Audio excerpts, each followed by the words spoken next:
കഥ ചോർന്നൊലിക്കുന്ന ചെമ്പകപ്പൂവുകൾ. രചന തുളസി മണിയർ. അവതരിപ്പിക്കുന്നു അനിത സുധി. ഇന്ദ്രേട്ടന് ഈ ചെമ്പകച്ചോട് ഓർമ്മയുണ്ടോ? കല്യാണം കഴിഞ്ഞ ആദ്യ നാളുകളിലൊന്നിൽ പൂത്തു നിറഞ്ഞു നിന്ന ഈ ചെമ്പകച്ചോട്ടിൽ എന്നെ നിർത്തി ശിഖരങ്ങൾ കുലുക്കി എൻ്റെ മേൽ വീഴ്ത്തിയ ചെമ്പകപ്പൂക്കളെ നോക്കി പറഞ്ഞത് എന്തെല്ലാമാണെന്ന്. ഈ ചെമ്പകച്ചോട്ടിലെ കുളിർമയിൽ നമുക്കായി പെയ്യുന്ന പൂമഴക്കാലത്തിൻ്റെ ഗന്ധം പോലെ പ്രണയാതുരമാവണം നമ്മുടെ ജീവിതമെന്ന്. മണ്ണിൽ അലിഞ്ഞു ചേർന്ന് കിടന്ന ചെമ്പകപ്പൂക്കളെ പോലെ ഇണപിരിയാതെ മരണം വരെ നമുക്ക് ജീവിക്കണമെന്നും പറഞ്ഞില്ലേ? കയ്യിലിരിക്കുന്ന ചെമ്പകപ്പൂവിൻ്റെ വാസനയേക്കാൾ എൻ്റെ മുടിച്ചുരുളിൽ ഉടക്കിയ ചെമ്പകപ്പൂവിൻ്റെ നറുമണമാണ് ഇഷ്ടമെന്നും പറഞ്ഞിരുന്നു. കുറച്ചു വർഷങ്ങളായി ഈ ചെമ്പകം വല്ലപ്പോഴുമേ പൂക്കാറുള്ളൂ ഇന്ദ്രേട്ട. വിരിയും മുമ്പേ അടർന്നു വീഴുന്ന ചെമ്പകപ്പൂക്കൾക്ക് ഇപ്പോൾ പഴയ പോലെയുള്ള മണവും നിറവും ഇല്ല കേട്ടോ. പൂക്കൾ വിരിയാതെ പോയതൊന്നും ഞാൻ അറിഞ്ഞിരുന്നില്ല. ഓർമ്മകളിലെല്ലാം പ്രണയം നിറഞ്ഞു നിന്ന ചെമ്പകച്ചോട്ടിലേക്ക് കണ്ണെത്തുമ്പോൾ താളം തെറ്റിപ്പോകുന്ന ഹൃദയത്തെ ഭയന്ന് ആദ്യമൊക്കെ ഇങ്ങോട്ടുള്ള നോട്ടം മതിയാക്കിയത് നമ്മുടെ ഇത്തിരി പോന്ന മക്കളെ ഓർത്തായിരുന്നു. പിന്നീട് നോക്കാൻ സമയം കിട്ടാതായതും അവർക്ക് വേണ്ടിയുള്ള ഓട്ടപ്പാച്ചിൽ കൊണ്ടായിരുന്നു. ഇന്ദ്രേട്ടൻ്റെ സ്വപ്നങ്ങളിലൊന്നായിരുന്നില്ലേ നമ്മുടെ മക്കളുടെ പഠിപ്പും ജോലിയും. അതിനുമൊക്കെ മുന്നേ മുറ്റത്ത് വിരിഞ്ഞു നിൽക്കുന്ന ഈ ചെമ്പകമരം കണി കണ്ടു ഉണരാനായി നമുക്കും ഇവിടെ ഒരു കൊച്ചു വീട് ഒരുക്കണമെന്ന്. ഇന്ദ്രേട്ടൻ അറിയോ, വർഷക്കാലത്ത് എനിക്ക് നേരെ ചാഞ്ഞു വരുന്ന മഴനൂലിഴകളെ ജനലഴികൾക്കിടയിലൂടെ കയ്യെത്തി പിടിക്കുമ്പോൾ ഈ ചെമ്പകത്തെ നോക്കുന്ന എൻ്റെ കണ്ണിണകളിൽ മഴക്കാറ് കൂടുകൂട്ടുമായിരുന്നു.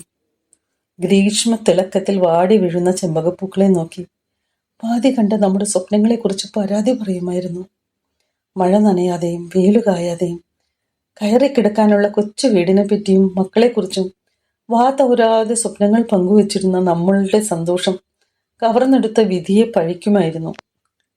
മഴയെന്നോ വെയിലെന്നോ ഇല്ലാതെ എനിക്ക് നേരെ തലയാട്ടി ആശ്വസിപ്പിക്കുന്ന ചെമ്പകമരത്തിനോട് ഇന്ദ്രേട്ടനോട് എന്ന പോലെ ഞാൻ പരിഭവിക്കാറും കലഹിക്കാറുമുണ്ടായിരുന്നു. ഇന്ദ്രേട്ടന്റെ അഭാവം എന്ന പോലെ വസന്തകാലങ്ങളും എന്നിൽ നിന്ന് അകന്നുപോയിരുന്നു. ഋതുക്കളുടെ ഈ ഭാവമാറ്റങ്ങൾ തിരിച്ചറിയാതെ നമ്മുടെ സ്വപ്നങ്ങൾ നിറവേറ്റാനായി രാപ്പകൽ ഞാനും ഓടുകയായിരുന്നു. ചെറിയ ചെറിയ ജോലികൾ കണ്ടെത്തിയെങ്കിലും മക്കളെ സ്കൂളിലും കോളേജിലും വിട്ടു പഠിപ്പിക്കാൻ ഏട്ടൻ്റെയും ഏട്ടത്തിയുടെയും അനിയത്തിമാരുടെയും ഒക്കെ സഹായം ചോദിക്കേണ്ടി വന്നിട്ടുണ്ട്. എനിക്ക് നമ്മുടെ കുട്ടികൾക്ക് വേണ്ടി ഇരക്കേണ്ടി വന്നിട്ടും അന്നൊന്നും അധിക്ഷേപമോ പ്രയാസമോ തോന്നിയില്ല. പക്ഷേ അമ്പാടി വീട്ടിലെ ഭാര്യ മരിച്ച ജയനെ കൊണ്ട് എന്നെ കല്യാണം കഴിപ്പിക്കാൻ ഇവിടെ എല്ലാവരും കൂടി എടുത്ത തീരുമാനത്തിൽ ഞാൻ തകർന്നുപോയി.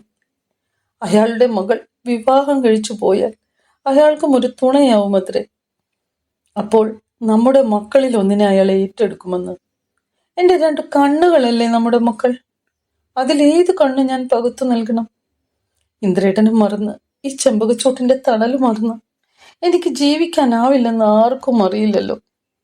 എൻ്റെ എതിർപ്പ് ശക്തമായതുകൊണ്ട് ആ ആലോചന ഒഴിഞ്ഞുപോയെങ്കിലും വീട്ടുകാർക്ക് ബാധ്യതയായി ഞാനും കുട്ടികളും ഇവിടെ കഴിയുന്നതിൻ്റെ ഇഷ്ടക്കേട് എല്ലാവർക്കുമുണ്ട്.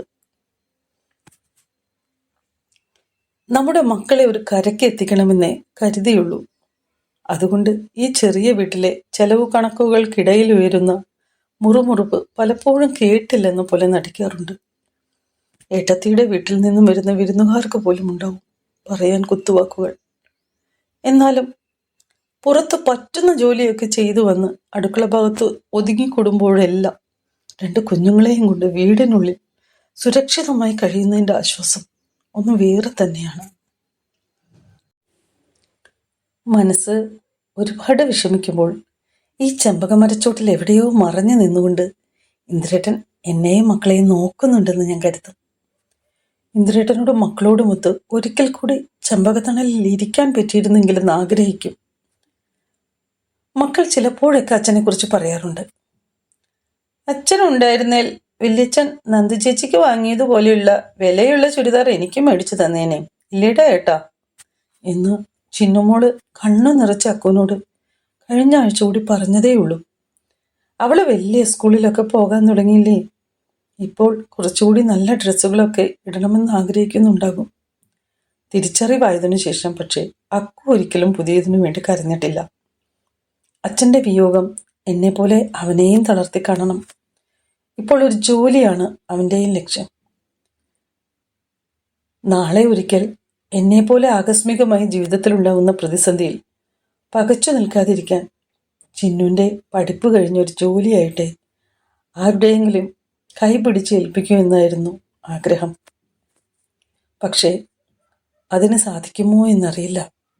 അല്ലെങ്കിലും അക്കുവിന് ഒരു ജോലിക്ക് പോകാനുള്ള പ്രാപ്തിയായാൽ ഉടൻ ഇവിടെ നിന്നും ഒഴിഞ്ഞു കൊടുക്കണമെന്ന് കരുതിയതാണ്. പക്ഷേ അതിനു മുമ്പ് ഭാഗം വയ്പ് നടത്തുമെന്ന് ഓർത്തതേയില്ല ഇന്ദ്രേട്ട. ഇന്ദ്രേട്ടൻ്റെ പേരിൽ മക്കൾക്ക് കിട്ടിയത് കുടുംബ വീടിനോട് ചേർന്നുള്ള ഈ 5 സെന്റ് ഭൂമിയാണ്.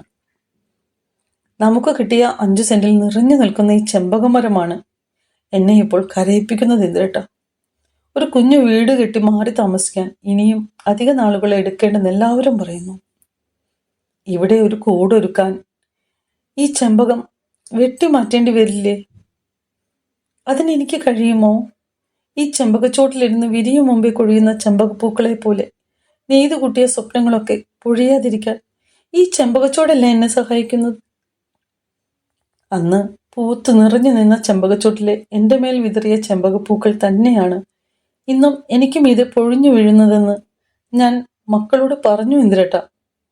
പക്ഷേ വെട്ടിമാറ്റാതിരുന്നാൽ പെയ്തൊലിക്കുമ്പോൾ വീടിന് മേൽക്കൂരയാവാൻ ഈ ചെമ്പകമരത്തിനാകുമോ അമ്മേ എന്നാണ് അക്കുമോൻ വേദനയോടെയാണെങ്കിലും ചോദിക്കുന്നത്.